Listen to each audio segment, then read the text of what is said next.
Hello everyone, welcome back to another episode of r/slash Tales from Tech Support. In today's episode, temporarily put on 24/7 call, all hell breaks loose. And so, it begins again. Nice hot cuppa. Please don't talk me out of it. Before we get started, make sure to subscribe so you will never miss a video. So let's get started. Temporarily put on 24/7 call, all hell breaks loose. I was working for a small tech company that created and sold its own software to a niche market. Nothing extraordinary about that. We had a client with 80 different locations that was the main client. The people in these locations were not tech savvy, and the software front end was pretty simple as a result. At the start of each day, the locations had to start the day, which basically involved entering the date and some opening figures. The client wanted this to be a manual process, even though it was basically entering the figures from the end the day. There was one person who held the support phone, and he had for about 2 years. Personally, I thought he was crazy for agreeing to be on call for such a length of time. What I didn't know was he didn't get paid any extra for this. He was getting calls all sorts of crazy hours over this time. He was having some disagreement with the manager and one day just walked out after having enough. The manager then calls me in and said he needs somebody to take over tech support while they find a new person. The manager was a bit of a pompous fool who disliked the people of the country he had moved to and thought us all idiots. Anyway, he agreed to pay me the other guy's salary on top of my own while I did both jobs. We were the idiots, not him, don't forget. I didn't exactly trick him, but didn't tell him the mistake he was making either, and got him to send it an email, and had it agreed. Part of the duty was to have the 24-hour phone, but as I was getting double pay, that didn't bother me at first. The agreement with the client was if they called the number, and it was not a software issue, but a problem between the chair and the PC, they would be charged €2,000 for the call, and the person answering would get €300. So from my point of view, I was getting double pay and €300 bonus pay maybe, but the phone shouldn't ring as I knew the work we were doing, and there weren't emergency software fixes happening. So the first week there were no calls, but the second week I got a call from Bob in a particular location at 5 a.m. He couldn't open the day. So dial in and see he simply hadn't done anything and walk him through the steps on how to do. Now I have been on site in this location before for about 2 months. The instructions are literally taped to the wall above the monitor. I know Bob pretty well, and he is not the brightest. So I just verify the instructions are still on the wall, and say he should just follow the instructions, and as I didn't want to get him in trouble with the charge, I wouldn't put the call down as chargeable. Tell my manager when I go and what happened, and he said, good boy, it didn't take you long anyway. Sayed, if it happened again, I would warn Bob before I looked and would charge. Manager gave me a bit of a weird look, but I ignored it. Next day, 5 a.m. Bob rings. Warn him that if this is the same issue as yesterday, there would be a charge. He insisted it was not, and there was a real bug. Dial in and look, he hasn't done anything. Do the standard actions, and there are no issues. He claims I must be doing something different. Go and tell manager what happened, and this is chargeable. He said he would look after it, so great, an extra €300 in my paycheck. Next day Bob rings at 5 a.m, warn him it is chargeable if the same issue. Same again. Tell manager another €300 for being woken up, so I think. Continues till Sunday. Monday morning, not 5 a.m. call, so I think they were warned by billing and glad not to be woken again. Monday night at 11 p.m. I get a call from Bob as he can't get close of day to work. Have a look and he has done nothing. I can see he hasn't even logged into the PC as with the other times. So I go to bed at least knowing I won't get a call as Bob won't be working the morning shift. At 5 a.m. I get a call from John in a different location, same issue. 5:15 a.m. Ted calls, 5:30 Fred, all the same with no attempts to even log in. So I am awake now and wondering what has just happened. Look up the area, and these locations are all in one region run by one regional manager. Tell manager the issue, and he said I started to sound like the other guy who walked out. I was 24-hour support, and what did I expect would happen? I tried to explain that it was 24-hour emergency support, and that the company has ran up €8,000 bill in 24 hours, and he laughed, saying that we don't charge for the calls. I went back to the email agreement he sent and checked, and we were meant to charge, but importantly, I was meant to get €300 per such call. I tried to talk to the manager, but he didn't want to listen. The calls kept on happening for open and close, so I couldn't get a full night's sleep. I contacted the guy who left, and he then told me that the manager would never charge nor pay the bonus, and he lived like this for 2 years before finally cracking up and quitting. I put up with for the remainder of the month. I get my paycheck and am only paid marginally more than normal. What I got was the difference between my wage and the guy who quit. It was actually the difference of how much more I was paid than him. Talk was going to talk to the manager, but instead I went to the accountant/HR, small company, and showed him the email and filled in the bonus documents, which I had the manager sign off to acknowledge call came in, but he never paid attention to see they were him signing off the bonus payment. The accountant freaked out, saying there is no way I should be getting so much money. Pointed out I had agreed to it and had Manger's signatures on everything. He agreed it was all above board, but the manager had obviously made a mistake, but I pointed out how could the rate you paid me was different. He said that he did get instruction, but assumed they were wrong, worked out what I should get based on the difference in wages. Now I was working overtime to do both jobs along with the out-of-hours calls. So manager is called in, and he agrees my wage should be double, but not the bonus payments, as they didn't charge the client. So the accountant asks why they aren't being charged, and they start arguing with each other, ignoring me and getting very shouty. I leave it to them and contact the regional manager of the client to just ask why all his managers are calling the emergency line for such basic stuff.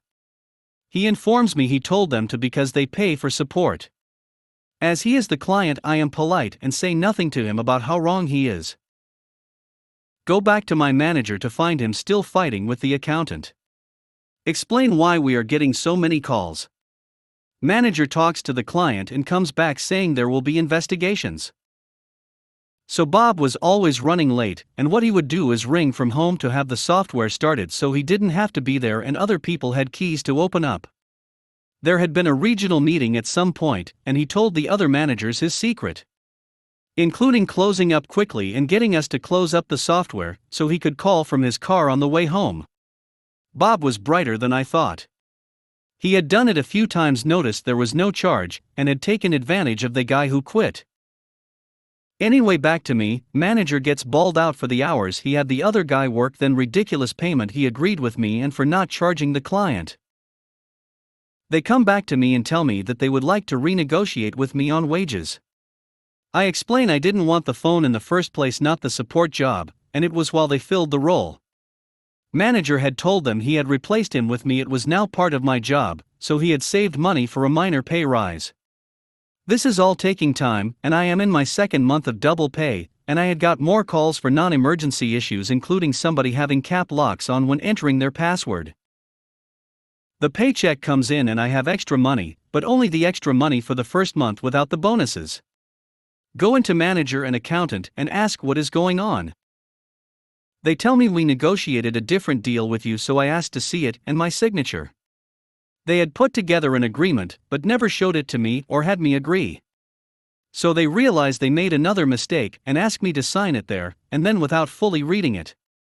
Said I would review, but they kept insisting I sign it without reading it fully. I refuse and they get really mad, threatening to fire me. Now here you can't fire somebody easily with a raft of laws. There are also a host of laws on working hours.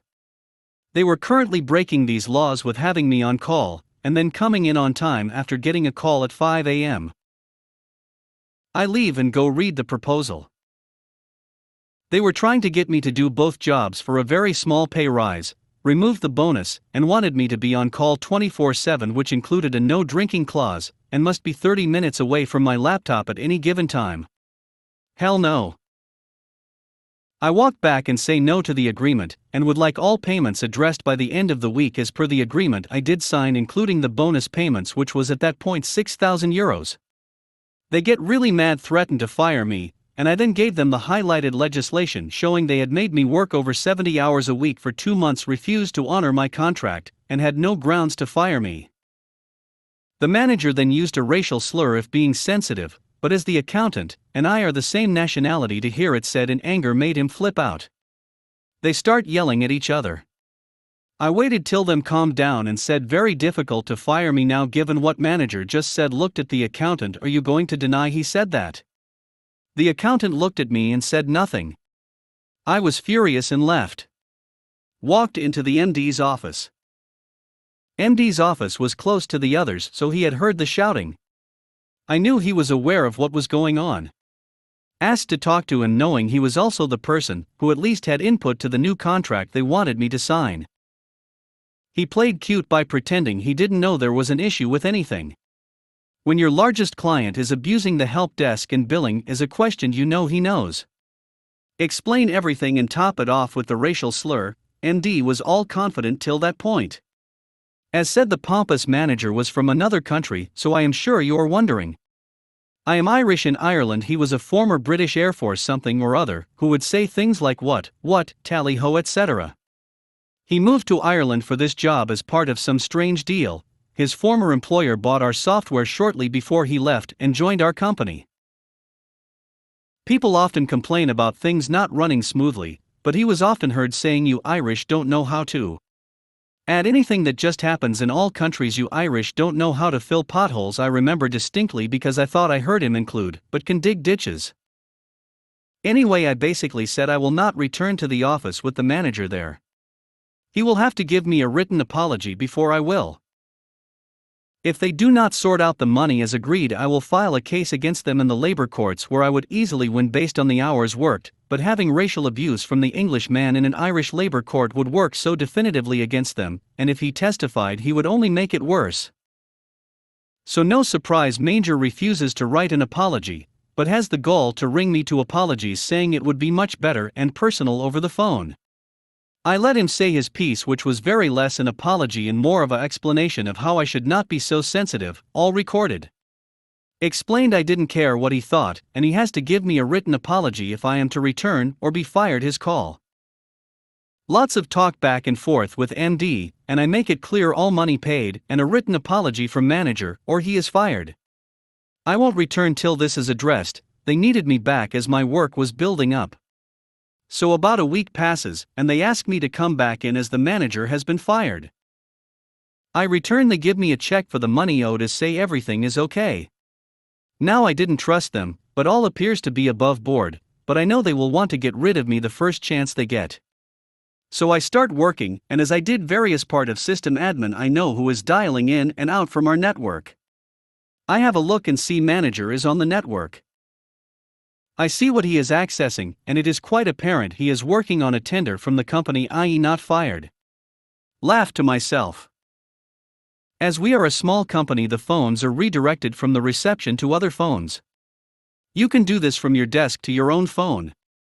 So I redirect the reception phone to my desk when I see the MD heading out of the office and kick the manager off the network because I have been told he doesn't work there. 5 minutes later my phone is ringing, so I pick up. The manager is on the phone saying he can't connect to the network, and he is working on something very important. The guy is so ignorant he didn't even notice it was me who answered. Me, I kicked you off the network because you don't work here. Manager, I do work there. Me, not what the MD told me, because you were so pathetic that you couldn't write an apology. He told me they fired you. Manager, stop being ridiculous. They obviously told you that, and have me working from home now. Me, well, somebody is lying and I hope it is you. Manager, nobody is lying. Me, so you are both fired and still working for the company? Manger, listen, Patty put me through to the MD. My name is not Patty, so this is a racial slur dependent on how you say it. Me, another racial slur. Seems like you need to write me 2 apologies now. Manger, stop being such a and percent and asterisk etc. Me, I am hanging up now, but I will sure to using this recording as proof of your abusive behavior along with that of your apology before hang up. Ring the MD on his mobile to say manager was somehow still on our system, and then rang and was abusive to me again. Asking should I contact the police as he seems to be unhinged, insisting he still works there. MD asks me to let him back onto the network. Me, no problem, I am going home now, and will see you in the labor court, and I now have a recording of the manager racially insulting me. I also have a chain of emails where you said he was fired because of it, yet on my first day back I received the same abuse. Now while I was off I found out I could get double my salary by becoming an independent consultant. So I had a contract lined up to start in 4 weeks. So get a call from MD asking to meet me. I agree to meet him in a coffee shop. He tries to apologize about lying, but thought it was a good solution to have manager no longer in the office, and we would never see each other. I disagreed and said, what is his solution now? He goes on about how I would never see or talk to the manager again. Didn't agree and said they could make me redundant and give me a generous severance package. Eventually that was agreed upon, and I was going to finish up in 2 weeks' time after handing over my workload. I got a year's salary and had a job lined up, so I was happy. There was a gentleman's agreement, I wouldn't go to court, which I did abide by. If I really wanted to I could have gone to court and got more, most likely. This is really long, but if there is interest I can tell you how the manager retired a little while afterwards, and it didn't go well for him, most likely due to his iterations with locals. And so, it begins again. One of my users left the company about 6 months ago. There was a celebration in the IT department thanks to the mental relief of not having to support this idiot again. A month ago, she comes back. It starts again. Today I get a flustered email saying that 99% of her emails to customers are bouncing back with error messages, her words, not mine. This is interesting considering she's never mentioned it the past, and none of the other users have reported problems. We've got 3 different systems that can send emails: company email system, sales system, and car manufacturer emails, so I needed to ascertain which system was having problems. Scoldog, where are you emailing from? Stupid person, my office. Okay, not helpful, but I'm willing to admit the question was misconstrued.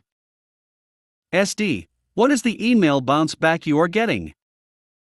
SP, here it is. I look at the error message. She spelt the customer's last name, which is part of the email username, wrong. SD, you've spelt the customer's last name wrong. SP, but it is happening to all my emails. Here's another one. She sends me another bounce back message. The customer sent an email from fnurk@hotmail.com, but she changed the customer email address in the sales system to fnurk@gmail.com for some reason, then tried emailing to there. SD, you've changed the domain name from hotmail.com to gmail.com. SP, oh god, I'm AD **** ked. Biting my tongue, I say goodbye and hang up on her. I start making up a cuppa for afternoon tea when I get another call. SP, okay, there is something definitely going wrong with this system. I've double-checked this customer's email address. It was wrong in the sales system, and I had to change it. The customer's name is Bob, but someone put it in as Rob. I checked it is correct with the customer, then changed it in the sales system, but I still can't email him. I check. She's changed the username part of the email address from Jones to Jones, which is correct from the email he sent her, but she's added a.au to the end of the domain name. Jones@companyname.com got changed to jones@companyname.com.au. SD, you've put a.o on the end of the email address. SP, OMG. This person is a financial controller, someone who needs to examine and sign contracts and financial paperwork for people buying cars. Nice hot cuppa. Another story from the depths of time when I was on the help desk for an ISP. For those who don't remember, dial-up was not the fastest medium. And email accounts using POP3 had this habit that if you did not download all the messages, it would start the next session from the beginning again. It needed the confirmation marker to tell it everything had arrived. So a good number of calls were along the lines of I keep getting the same email messages. So I would go in and look at their mailbox, and there it was, an email, a message of substantial size which probably had some pics attached. So my remedy to the caller was: once you have hung up with me, dial in and start downloading your emails. Once you have started this, go and make yourself a cuppa. The hotter the better. Do not touch the computer until you have finished your cuppa. Funny enough, I got a few return calls saying that this cured the problem. So yes, a good cuppa can cure what ails you, lol. Please don't talk me out of it. Many years ago, I used to do help desk work for a major ISP. ADSL was just being introduced to the country at the time. I was doing level 2 support and handling level 1 billing calls as needed. I get a call coming through from a very irate gentleman that he had been overcharged for his service. While he was ranting, I managed to get his details and look into his account. Yes, he had been overcharged, and it was within my limits that I could just credit his account the amount. During a lull in his complaints, I managed to say, "Excuse me, but whether you get a credit or not is down to my discretion. At the moment, I am inclined to give it to you. Please don't talk me out of it." Wouldn't you know, he was as nice as you please after that.